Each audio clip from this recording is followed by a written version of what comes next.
Hello, my name is Matthew Davis, and the first speech I watched was by Anthony Hunter, and it was about the Cuban Missile Crisis.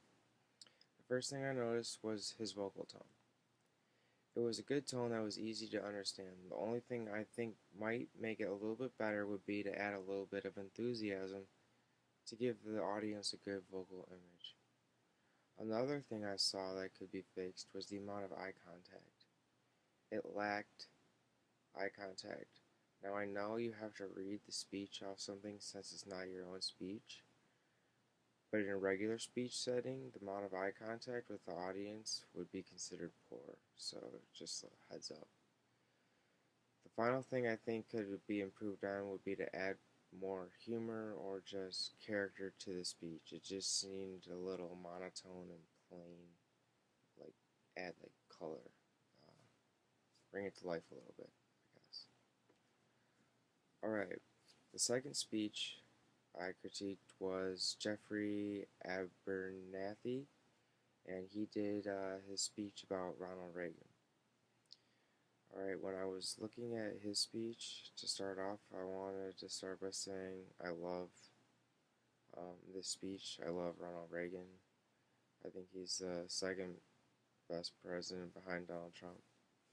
Anyways, the speaker's volume was perfect. It wasn't too loud or too quiet. The speaker might want to work on the pace of the speech. He seems to pause, and it causes the speech to come across really chunky and broken up instead of being one nice, easy flow.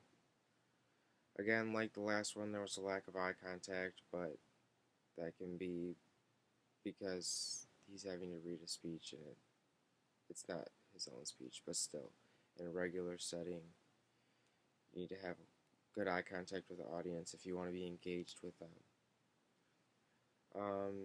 The other thing I noticed was there was little to no hand gestures, anything at all. It was very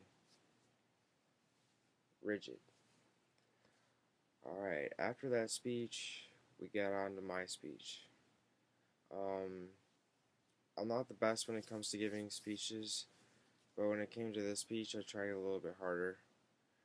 I am a strong conservative and I love Donald Trump, so choosing the speech was a no-brainer because it speaks to me when it was given. I can relate to so many things President Trump is saying that I would consider it to be a great speech. Unfortunately, I don't think I did it justice. I think Trump had a lot of emotion and did a great job connecting with the audience. I wanted to try and portray that with the same enthusiasm and energy as Trump did, but I seemed to fall a little short, at least I think so. I think I was a little monotone and just didn't give it that real energy and vibe a good speech needs that really drives home with the audience. And that's about it. Those were the three speeches that I reviewed. Thank you.